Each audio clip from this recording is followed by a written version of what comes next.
Hello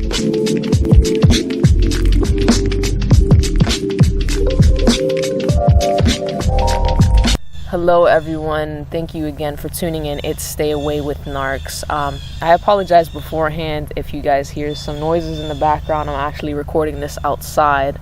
Felt it kind of therapeutic to be out in nature right now.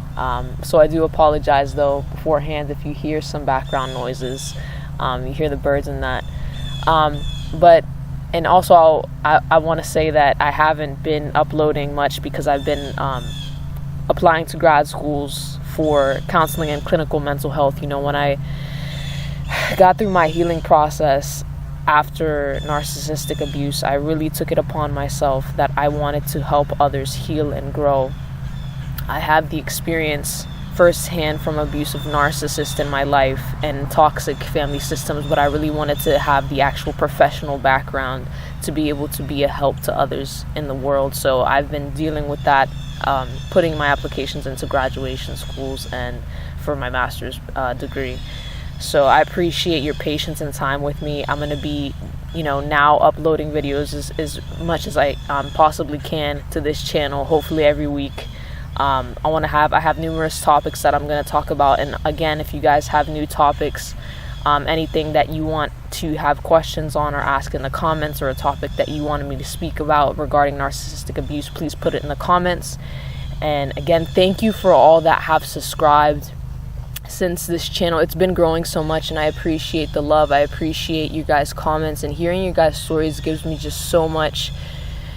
It just gives me so much more understanding and a feeling of empowerment to help, to know that I'm healing and, helping others through this. And, each story that every one of you shares contributes a part to some other person's healing out there in the world. To know that we're not alone in this, because narcissistic abuse, again, is one of those detrimental things that tears us down and makes us feel like we're nothing, when we have a whole group of people that are so empathic and so wonderful and so beautiful. And they're some of the best people that I've ever met in the world are survivors of narcissistic abuse. And to be able to recognize that we on a collective basis are a people of love, a people of empathy, a people of compassion, and to know that we're able to get out of narcissistic abuse and to be able to thrive and to have, healthy lives. I appreciate every single one of you, and I love every single one of you. So thank you again. If you're new to this channel, thank you for tuning in. If you have not already, please like, comment, subscribe on the videos, and share them to get them out to other people. Okay, so for today's topic, I wanted to go into regarding the narcs scapegoat specifically, but this can be anybody in general that has dealt with a narcissist.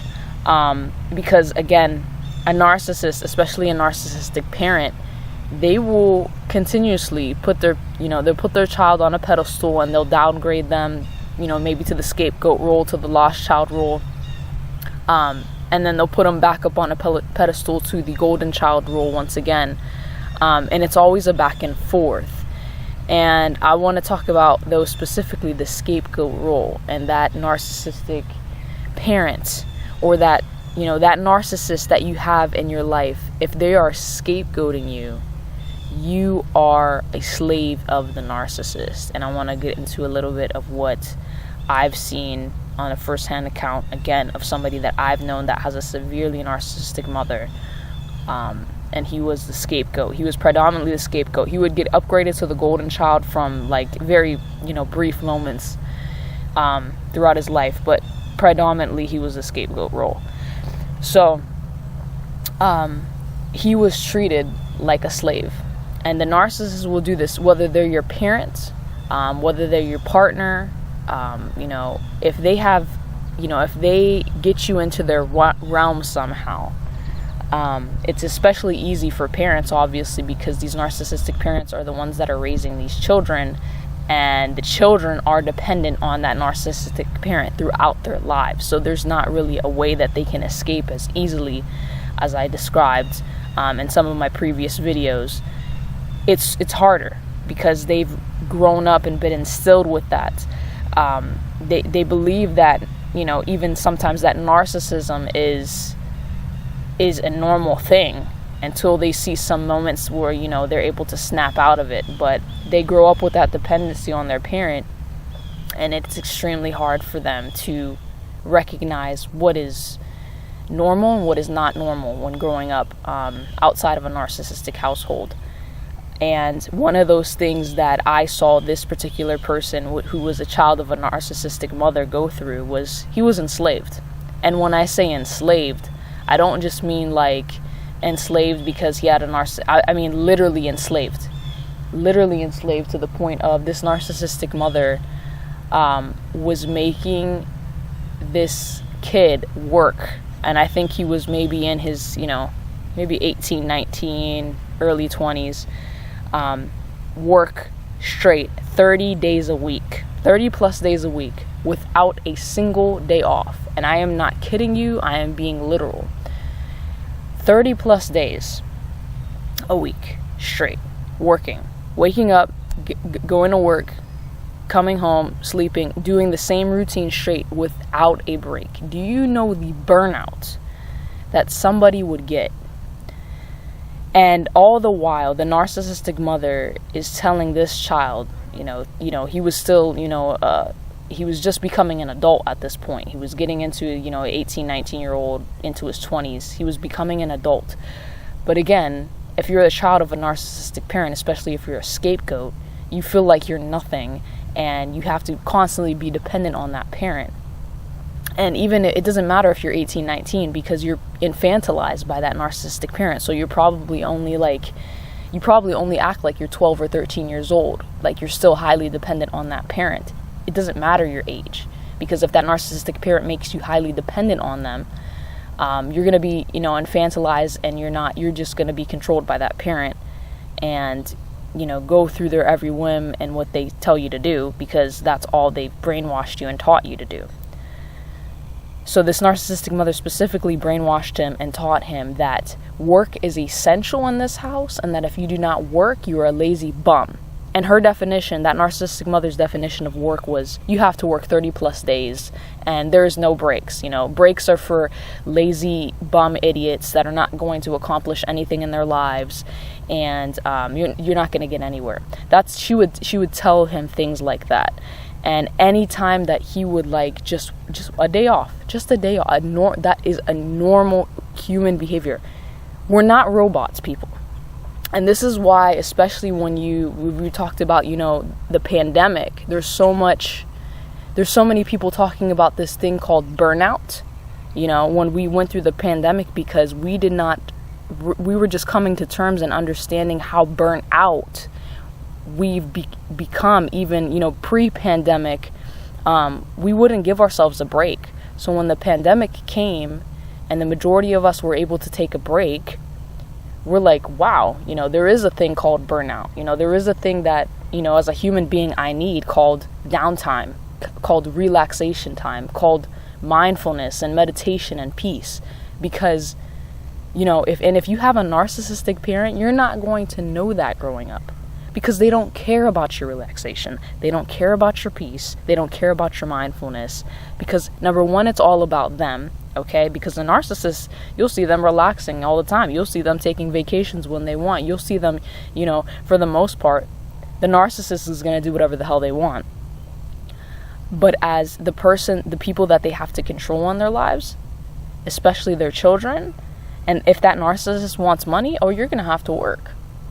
You can't be a lazy bum. You got to get up and work. And a lot of the things that I see, and I've studied cults also, and I don't know if any of you guys know anything about specific cults, but a lot of cults are run by highly narcissistic people. There was a cult, I don't know if you guys are aware of, called NXIVM, and there was this man called Keith Raniere. He was a highly malignant sociopathic narcissist, and the way that they treated these people were to work, to be enslaved, you have to work. It's always about work. And, there's no breaks. Breaks are for bums. They don't teach you, there's no such thing called burnout when you're with a narcissist, because you are a slave.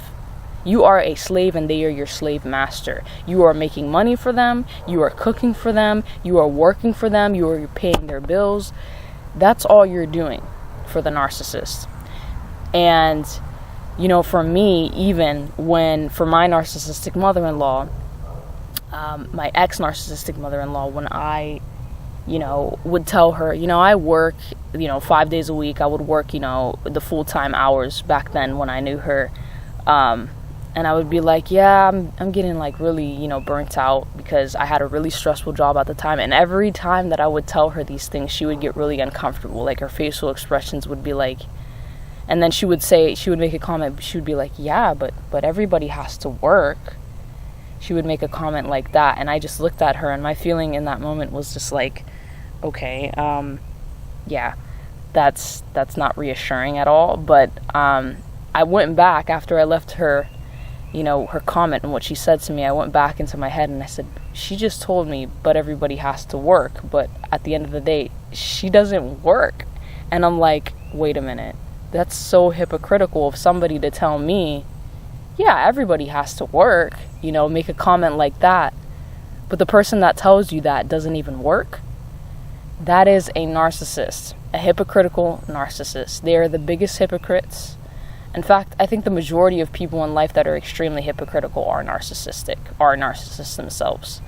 Because you have to have the audacity. You have to have real big audacity to tell somebody, you know, no, you got to work 30 plus days a week, because if you're a bum. But at the same time, that person is not even the person doesn't even work. So this was a mother that was putting her scapegoat child specifically to be enslaved to work 30 days a week. And she started to notice eventually the narcissists, you know, they find ways to sneak in and out of, you know, pleasing people just so they can, you know, keep their facade going, keep their reputation going good. So when she saw that, you know, people were catching on to, you know, this guy's working 30 plus days a week, you know, what the heck is going on? Like, you know, a lot of people were worried about him. A lot of people were asking, like, why don't you have a day off? You know, that's illegal in some states, that you force somebody labor. You know, a lot of states, especially, you know, here in the United States, you know, everybody has a right to breaks. Everybody has a right to days off, for the most part. But she was forcing him to work at their family business. They had a uncle or somebody in the family that she would force him to work.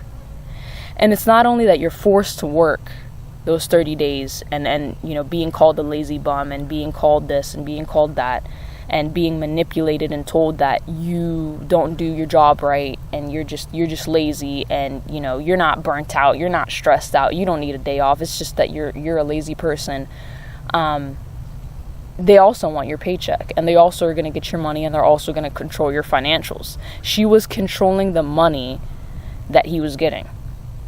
She was controlling the money that he was getting. Now, I don't understand how she was doing it back then, but as soon as people started to catch on to her that she was, you know, forcing this person to work 30 plus days, her son to work 30 plus days without a break, they eventually got their own family business in which this narcissistic mother took control of all the financials. She manipulated the entire family into believing that she was an extremely exceptional, good person at math and accounting, which the woman doesn't even have a high school diploma. I'm going to just state that out there. But apparently she's so good at math and accounting that she was the only one that can take over the financials of the business, because the father didn't know how to do math, and the sons, she manipulated the sons to thinking that they don't know how to do anything, especially that scapegoat. Her scapegoat son, she told that he's, you know, she would constantly tell him that he's stupid, that he doesn't know anything, and he's terrible at math. And the only reason that she did this was so she can take over the financials of the business and the accounting, and she has control of the money, that's what a typical narcissist is. They will sneak their way in, they will manipulate, they will lie, they will scapegoat, they will smear, and they will threaten until they're able to control what they need to control. So she took over the financials of that business, and she put her son and her husband in there to work. And they were the only two people that worked. She rarely didn't want to hire anybody outside of the business to work. And this was a gas station, by the way. So a gas station run, again, from 7 a.m. to 10 p.m., 7 days a week with only two people. That's an extremely stressful environment. But what she did was she said, okay, she gave them their schedule. She was running the show, as the narcissist runs the show, because she's the slave master. And she would tell her scapegoat son, okay, you're working 6 days a week. You'll get Saturdays off. You'll get 1 day out of the week off. But you still have to work Sundays half the day. So, instead of it seeming like, okay, he doesn't have to work 30 days a week, she made it seem like, oh, he gets a day off. And there would be times when, because working at a gas station environment, especially when it's extremely busy, and mind you, again, her scapegoat child, he was a very highly empathetic person. He was somebody that had I don't know if you guys know anything about the highly sensitive person. I will probably most likely make a video on that soon. But somebody that has a highly sensitive brain gets overstimulated, and I'm a highly sensitive person myself. Somebody that has a highly sensitive brain needs a lot more downtime as compared to somebody that's non-sensitive. Okay, we have higher brain stimulation at a higher, so everything in our surroundings we're taking in on a more impactful level. In our nervous system. Our nervous systems are more sensitive. And it's actually funny it's actually, interesting because highly sensitive people are, we tend to attract narcissists because we are highly empathetic and we're always, taking in other people's energies, highly empathic. And he was one of those types of people that needed more downtime because his nervous system was always in overdrive, as it is with highly sensitive people. So he would constantly look like he was depressed, stressed, over anxious.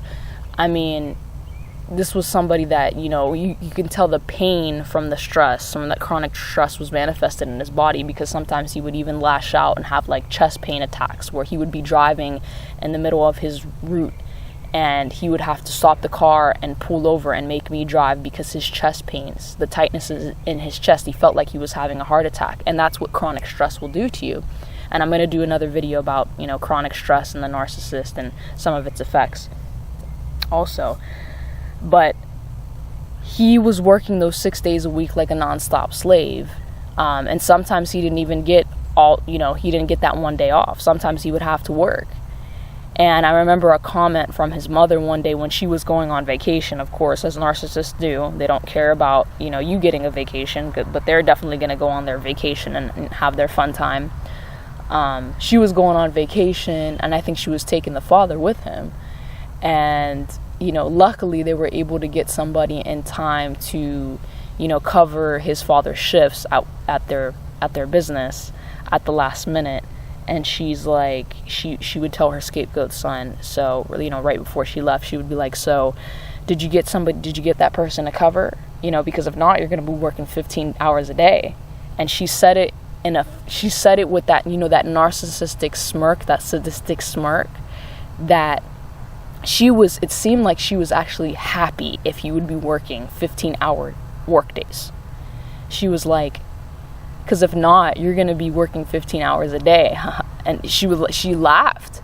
It was a sadistic, pleasurable, narcissistic grin and laugh that evil, disgusting, despicable narcissists get when, the pleasure that they get when somebody else's life is going to be tormented.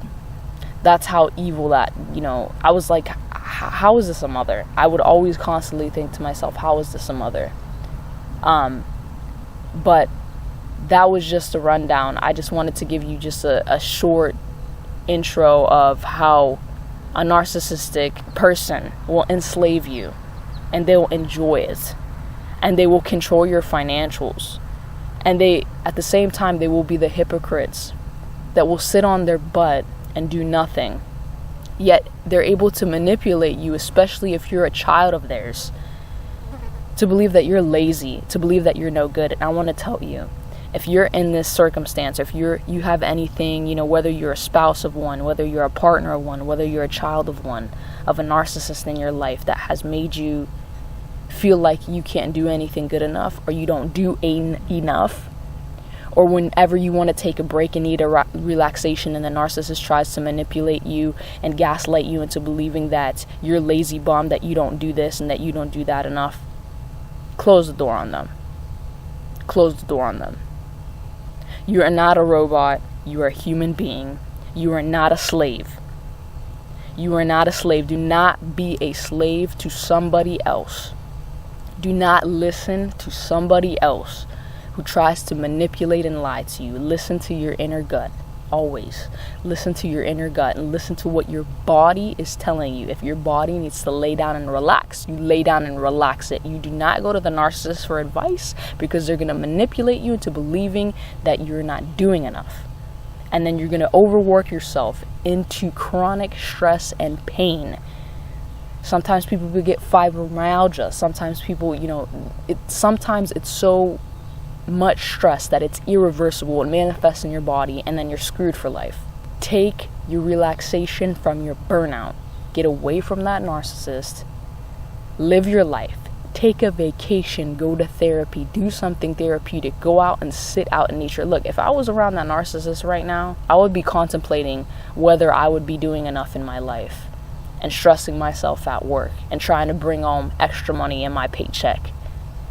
I'm sitting right now in the middle of nature, embracing beauty, listening to the birds in the morning. And my soul is complete and content. And I've never felt re-energized as much, because when I was with that narcissist myself, in that environment, I was drained. And I wasn't even the one working 30 plus days a week. Just being in the realm of that narcissist and listening to that narcissist tell you that you need to do more and you need to work more stresses you the heck out and makes you feel like you have to constantly be in overdrive.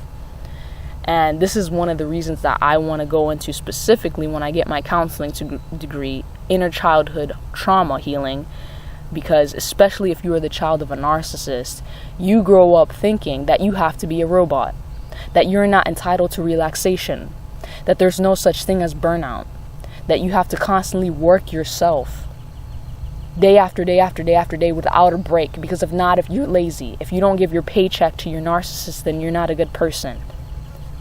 This is what children of narcissists grow up to believe well into their late adulthood, unless they get out and get into healing, get into therapy, take care of their mental health, take care of their well-being. It's extremely crucial, because these are the people that die by the age of 60. If they don't get into healing, if they don't work on taking care of their well-being, they'll have constant chronic stress, fibromyalgia, fibroids, cancer even. Take care of your mind, body, soul, and spirit, and get away from that manipulative narcissist.